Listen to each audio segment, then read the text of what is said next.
మీ personal interviews మరియు వ్యాపార ప్రకటనల కొరకు ఈ నెంబర్ని సంప్రదించండి. నమస్తే, వెల్కమ్ టు మనం టీవీ. నేను మీ ప్రియాంక. ఎక్కువగా చాలా మంది రోజుల్లో ఇంట్లో వండుకొని తినడానికన్నా బయట ఫుడ్ తినడానికి ప్రయారిటీ ఇస్తున్నారు. అయితే మనకు తెలిసిందే, బయట ఫుడ్ ఎక్కువగా తినడం వల్ల థైరాయిడ్ రావడం, అలానే ఒబిసిటీ రావడం, అలానే కొన్ని ప్రాబ్లమ్స్ ని మనం ఫేస్ చేస్తామని తెలుసు.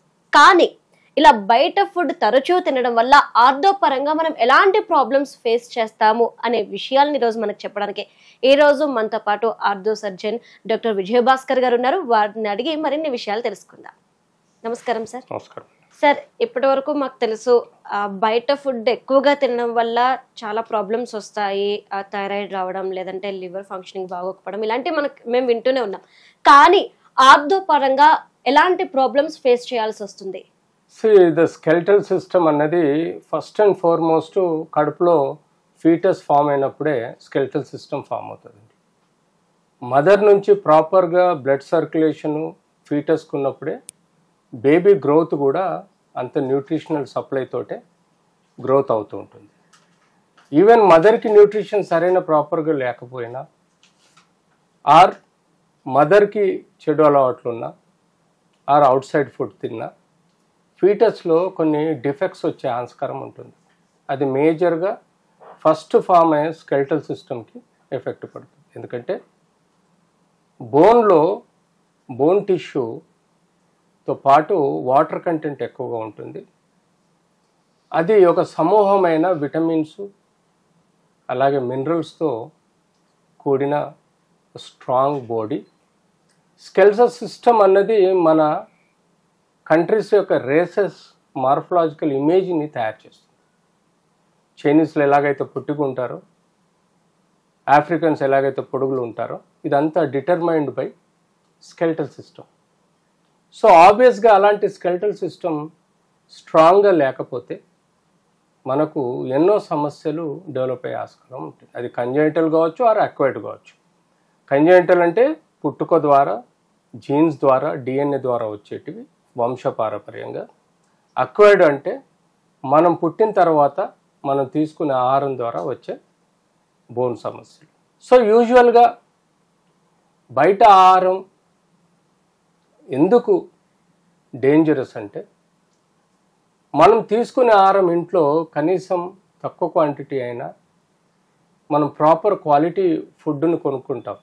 అది కార్బోహైడ్రేట్ అనుకోండి, ప్రోటీన్ అనుకోండి, ఫ్యాట్ అనుకోండి, లిక్విడ్స్ అనుకోండి, ఈవెన్ బేసిక్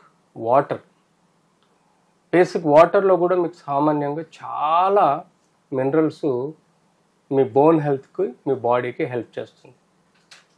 ఎప్పుడైతే మీరు ఈ తీసుకునే ఆహారం బయట కలుషితమైన నీరు కానీ, కలుషితమైన ఆహారం ఈ రోడ్ సైడ్ స్టాల్స్లలో కానీ, పానీపూరి లాంటి ఇన్ఫెక్టెడ్ వాటర్లో కానీ, లేకపోతే ఇతరత్ర చాట్ కానీ, ఆర్ జంక్ ఫుడ్లో కూడా ఎక్కువ శాతం సరైన ప్రాపర్గా స్టోరేజ్ చేయకుండా అమ్మడం వలన, ఆర్ ప్రాపర్గా హీట్ చేసి ఇవ్వకపోవడం వలన, చేసినవి చల్లబడ్డ తర్వాత ఫంగస్, బ్యాక్టీరియా ఎఫెక్ట్ అవటం వలన, ఇవన్నీ మన బాడీలో టాక్సిన్స్ని డెవలప్ చేసి సమస్యలు సృష్టిస్తాయి. సో ప్రతి ఇన్ఫెక్షన్స్ కావచ్చు, లేకపోతే బాడీలో బోన్స్లో ఉండే వీక్నెస్ వలన, ఆస్టోపోరోసిస్ అనే వ్యాధి వలన బోన్ వీక్నెస్ కావచ్చు. బోన్లో మీకు చూస్తే ఈ కార్టెక్స్ ఉంటుందండి, ఇది గట్టి ఎముక, మధ్యలో మ్యారో ఉంటుంది, దాన్ని మనం ట్రొబాక్యులర్ ప్యాటర్న్ అంటాం. ఎవరికైతే ఈ కార్టెక్స్ స్ట్రెంగ్త్గా ఉండి, ఈ ట్రొబాక్యులర్ ప్యాటర్న్ అంటే లోపల గుజ్జు అంటామో, అది స్ట్రాంగ్గా ఉంటుందో, అది నార్మల్ బోన్గా ఆర్ స్ట్రెంగ్త్ బోన్గా పరిగణలో తీసుకుంటాం. ఇది పిల్లలలో చాలా స్ట్రాంగ్గా ఉంటుంది, అడల్ట్స్లలో కొంత వీక్ తయారవుతుంది. ఎందుకంటే వాళ్ళకు కొన్ని డెఫిషియన్సీస్ ఉంటాయి. అన్లెస్ అంటిల్ చిన్నపిల్లల్లో రికెట్షియా అనే disease, vitamin D diseases, nutrition అంటే ఇథోపియా లాంటి కంట్రీస్లలో వాళ్ళకు ప్రాపర్ న్యూట్రిషన్ కూడా గవర్నమెంట్ ఇవ్వకపోవడం, basic egg, groundnut, milk, or biscuits ఇలాంటివన్నా బేసిక్గా గవర్నమెంట్ ప్రొవైడ్ చేస్తే వాళ్ళకు vitamin D, calcium, minerals, protein, carbohydrate, fat sufficient మోతాదులో వచ్చినప్పుడు బోన్ స్ట్రెంగ్త్ పెరిగే ఆస్కారం ఉంటుంది. కానీ ఎప్పుడైతే ఈ డెఫిషియన్సీ ఉన్నప్పుడు, ఈ సమస్యలు డెవలప్ అయినప్పుడు చిన్నపిల్లల్లో ఈజీగా బ్రేక్ అయ్యే ఛాన్సెస్ ఉంటుంది. కానీ అదృష్టం కొద్దీ పిల్లల్లో థిక్ లేయర్ ఒకటి పెరియాస్టమ్ అని ఉంటుంది బోన్కు పైన, అది వాళ్ళని కాపాడుతుంది. అదే అడల్ట్స్లలో ఆ పెరియాస్టమ్ అనే లేయర్ చాలా వీక్గా ఉంటుంది. కాబట్టి అడల్ట్స్లో ఎక్కువగా ఫ్రాక్చర్స్ ఏర్పడడం, డిజీజెస్ ఏర్పడడం, బోన్ మెత్తబడడం, బోన్ సున్నితమైన దెబ్బలకి ఇరిగిపోవడం లాంటివి జరుగుతూ ఉంటాయి. సో అవుట్ సైడ్ ఫుడ్లో మనకి ఎన్ని కాంప్లికేషన్స్ ఉంటాయి, ఇన్ఫెక్షన్స్ ఉంటాయి, క్వాలిటీ ఆఫ్ ఫుడ్ లేక సఫిషియంట్ మనకు ఈ ప్రోటీన్, కార్బోహైడ్రేట్, ఫ్యాట్ అండ్ మినరల్స్తో వచ్చే విటమిన్స్తో వచ్చే న్యూట్రియంట్స్ మన లివర్లో ప్రాపర్గా మెటబలైజ్ కావు. తద్వారా మనకు కావలసిన న్యూట్రియంట్స్ మన సెల్స్లో లేకపోవటం వల్ల మన జనరల్ హెల్త్, పేగులలో ఇన్ఫెక్షన్స్ రావడం, బ్రెయిన్లో ఇన్ఫెక్షన్స్ రావడం, కొన్ని ఈ ఆహారం బయట ఆహారం తీసుకుంటే కొన్ని స్పైరే ఉంటాయి, కొన్ని అలిగే ఉంటాయి, కొన్ని అమీబా ఉంటాయి, అంతేకాకుండా కొన్ని వామ్స్ ఉంటాయి. ఆ వామ్స్ కూడా మన బాడీలో ఎంటర్ అయ్యి బ్రెయిన్లో మనకు వైట్ ప్యాచెస్ లాంటి ప్రాబ్లమ్స్ తీసుకురావచ్చు, మెదడు వాపు వ్యాధి తీసుకురావచ్చు, ముక్కులో నోట్లో ఓరల్ ఇన్ఫెక్షన్స్ రావచ్చు, థ్రోట్ ఇన్ఫెక్షన్స్ రావచ్చు, గ్యాస్ట్రో ఎంటరైటిస్ రావచ్చు, కలరా రావచ్చు, డైరియా రావచ్చు, డిహైడ్రేషన్ పోవచ్చు, చనిపోవచ్చు. అంతేకాకుండా ఈ అవుట్ సైడ్ ఫుడ్లో వాడే ఆర్టిఫిషియల్ ఏవైతే రెడ్ కలర్గా వచ్చేది ఉంటుందో ఆర్టిఫిషియల్ కెమికల్స్ వలన స్కిన్కు డిజీజెస్ రావచ్చు అండ్ కడుపులో క్యాన్సర్స్ కూడా రావచ్చు. అంతేకాకుండా వాళ్ళు ఇచ్చే పాత్రలలో, ప్లాస్టిక్లలో కూడా ప్లాస్టిక్ మెటీరియల్ కూడా కరిగిపోయి ఆహారం మిశ్రమమై అది మన కడుపులోకి పోయి మెటల్ పాయిజనింగ్ కూడా కావచ్చు, ఆర్ ఫైబ్రోప్లాస్టిక్ పాయిజనింగ్ కూడా కావచ్చు. సో ఇలా మన బోన్ స్ట్రెంగ్త్ కోసము మనం సరైన న్యూట్రిషన్ తీసుకున్నప్పుడే అది మనల్ని కాపాడుతుంది. సో ప్రాక్టికల్గా హార్మ్ఫుల్ ఫుడ్ మనము వేరియస్ బ్రెయిన్ నుంచి మొదలెడితే టో వరకు వచ్చే సమస్యలు, వీళ్ళు ప్రిపేర్ చేసే పద్ధతి, మార్కెట్లో వీళ్ళు ఇలా పెట్టుకొని ఉన్నప్పుడు గాలి, దుమ్ము, టాక్సిన్స్, ఇంకా ఇందులో లేని టాక్సిన్స్ అంటుండో అన్నీ ఈ పాత్రల్లో పడి అదే మనకు పెట్టడం వలన మనకు వేరియస్ ఫుడ్ ప్రాబ్లమ్స్ వచ్చే ఆస్కారం కూడా ఉంటుంది. ముఖ్యంగా మనం food poisoning, out side food వల్ల మనకు ఫుడ్ పాయిజనింగ్ ఎక్కువగా వస్తుంది. Toxins, harmful substances, viruses, bacteria ఉంటుంది. అందులో సాల్మొనెల్ల ఇన్ఫెక్షన్ అనేది కామన్గా మనం చూస్తాం. ఇది one of the most dangerous infections. ఆ తర్వాత ఈకోలై, ఈ ఈకోలై బ్యాక్టీరియా వలన కూడా మనకు కడుపులో లూజ్ మోషన్స్ రావడం, కలరా రావడం, సర్టన్ కలరా అనే ఇన్ఫెక్షన్, వెబ్రియో కలరా అనే బ్యాక్టీరియల్ ఇన్ఫెక్షన్ వలన కూడా మనకు డ్రింకింగ్ వాటర్లో కానీ ఇతరత్ర ప్రాబ్లమ్స్లో ఉంటాయి. డిసెంట్రీ అంటే లూజ్ మోషన్స్, ఇది కూడా కొన్ని బ్యాక్టీరియా వలన, కొన్ని వైరసెస్, పారాసైట్స్ వలన కూడా మనకు లూజ్ మోషన్స్ రావడం, ఇలాంటి ఫుడ్, వాటర్ వలన ఇన్ఫెక్షన్స్ వస్తాయి. హెపటైటిస్ ఏ, ఇది మనం తీసుకునే ఆహారంలో లివర్లో సరైన ప్రాపర్గా డైజెషన్ కాకుండా ఆ యొక్క లివర్ని ఇన్ఫెక్ట్ చేయడం వల్ల లివర్ ఇన్ఫెక్షన్ని హెపటైటిస్ అంటాం. అది ఏ అండ్ బి అని ఉంటుంది.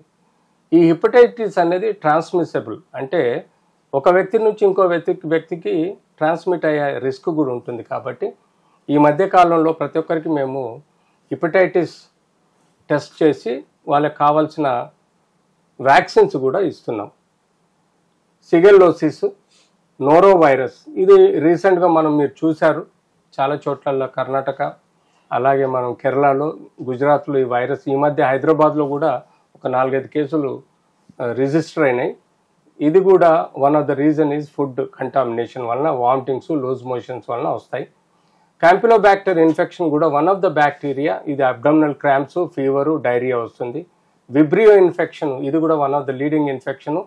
ఇందులో వామిటింగ్, డైరియా, కడుపు నొప్పి లాంటివి వస్తాయి. ఎర్సినియా ఇన్ఫెక్షన్, ఇది కూడా ఒక type of bacteria infection. Listeria infection, ఇది one type of bacterial infection. Botulism అన్నది మనకు గాయాల వలన కానీ, ఈ క్లాస్ట్రీడియం బొటులినం అనే ఒక ఇన్ఫెక్షన్ స్ప్రెడ్ అయ్యటం వలన మజిల్స్లలో పెరాలసిస్ తీసుకొచ్చే ఆస్కారం ఉంటుంది. వాటి వలన కూడా మనం ఈ సమస్యలు వస్తాయి. క్లాస్ట్రీడియం పర్ఫింజినస్ ఇన్ఫెక్షన్ అంటే ఇది కూడా ఒక టైప్ ఆఫ్ బ్యాక్టీరియా. దీని వలన కూడా మనకు infection. Staphylococcus aureus is most common. ఈ వైరస్, ఈ బ్యాక్టీరియా మనకు ఫుడ్లో ఎక్కడైతే కంటామినేట్ అవుతుందో, సరైన హాట్ ఫుడ్ తినరో, ఫుడ్ని స్టోరేజ్ చేసి తింటారో, చల్లబడతారు తింటారో, ఇట్లాంటి బ్యాక్టీరియా వచ్చే ఆస్కారం ఎక్కువగా ఉంటుంది. దానివల్ల మనకు వామిటింగ్, కడుపు నొప్పి, అలాగే మనకు క్రాంప్స్ లాంటి సమస్యలు వస్తాయి. బేసిలస్ సిరీస్ అనే ఒక ఫుడ్ పాయిజనింగ్, అది కూడా ఒక బ్యాక్టీరియా. దానివల్ల కూడా మనకు ఇన్ఫెక్షన్స్ వస్తుంది. ఆఫ్లటాక్సిన్ పాయిజనింగ్ కూడా ఇది ఒక toxin produces in the body. దానివల్ల మనకు ఒక అబ్డామినల్ ప్రాబ్లమ్స్ కానీ కంటామినేషన్ వలన వస్తాయి. సిగుటెరా ఫిష్ పాయిజనింగ్, ఒక రకమైన ఫిష్ ఉంటుంది, అది మెరైన్ ఆల్గే ఫిష్లో ఈ ఇన్ఫెక్షన్ వచ్చే ప్రాబ్లం ఉంటుంది. కాబట్టి వాళ్ళకి ఈ ఫుడ్ పాయిజనింగ్ ప్రాబ్లమ్స్ రావచ్చు. స్కాంబ్రాయిడ్ ఫిష్, ఇది కూడా ఒక రకమైన ఫిష్ వలన మనకు వచ్చే ఇన్ఫెక్షన్ వలన అవుతుంది.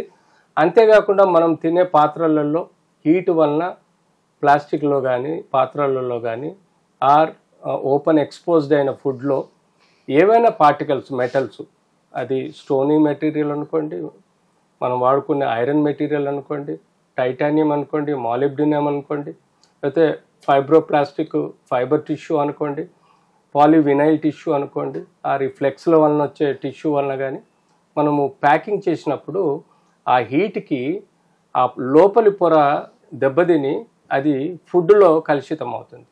అది మనకు తెలియదు. సో అది మనం తినేయటం వలన ఆ మెటల్స్ అన్నీ మన కడుపులో పోయి మనల్ని ఫుడ్ పాయిజనింగ్ చేస్తాయి. So these are the most important food poisonings. కాబట్టి మనం వీలైనంత వరకు స్టీల్ పాత్రలలోనే వంట చేసుకోవాలి. ఇంట్లో కూడా బయట ఎక్కడ ప్లాస్టిక్ రోట్లో సర్వ్ చేసేటప్పుడు తీసుకోకూడదు. వీలైనంత వరకు స్టీల్ పాత్రల్లో అయితే మనకు స్టెయిన్లెస్ స్టీల్లో ఈ వేడికి కరిగే ఆస్కారం తక్కువ ఉంటుంది, ఫుడ్ పాయిజనింగ్ కాదు. అలాగే తీసుకునే ఫుడ్ కూడా సరైన కిచెన్ మెయింటెనెన్స్ ఉంటేనే తీసుకోండి. ఎందుకంటే ఈ మధ్య హైదరాబాద్లో మనం చూస్తున్నాం, ప్రతి హోటల్లో రైడ్ చేసినప్పుడు కలుషితమైన ఆహారం, కుళ్ళిపోయిన మాంసాహారము, వెజిటేబుల్స్ కుళ్ళిపోయినాయి వండడం. వాళ్ళు అనుకుంటారు మేము వేడిగా ఇస్తున్నాంలే, ఎలాంటి వ్యాధి రాదని అనుకుంటారు. మనం అనుకుంటాం వేడి ఆహారం తింటున్నాంలే, మనకేం కాదనుకుంటాం. కానీ ఇండైరెక్ట్ ఆర్ డైరెక్ట్ దాని యొక్క టాక్సిన్స్ మన బాడీలో రిలీజ్ అయ్యి మనకు ఎన్నో సమస్యలు వస్తాయి. హెయిర్ ప్రాబ్లమ్స్ వస్తాయి, స్కిన్ ప్రాబ్లమ్స్ వస్తాయి, ఐ ప్రాబ్లమ్స్ వస్తాయి, నోజ్ మౌత్ ప్రాబ్లమ్స్ వస్తాయి, చెస్ట్ ఇన్ఫెక్షన్స్ వస్తాయి, అబ్డామినల్ ఇన్ఫెక్షన్స్ వస్తాయి, మజిల్ ఇన్ఫెక్షన్స్ వస్తాయి, అండ్ జాయింట్ ఇన్ఫెక్షన్స్ వస్తాయి. వీటినన్నిటిని మనసులో పెట్టుకొని సేఫ్ ఫుడ్ ప్రిపరేషన్ అప్పటికప్పుడు ప్రిపరేషన్ చేసి తీసుకోవడం బెస్ట్.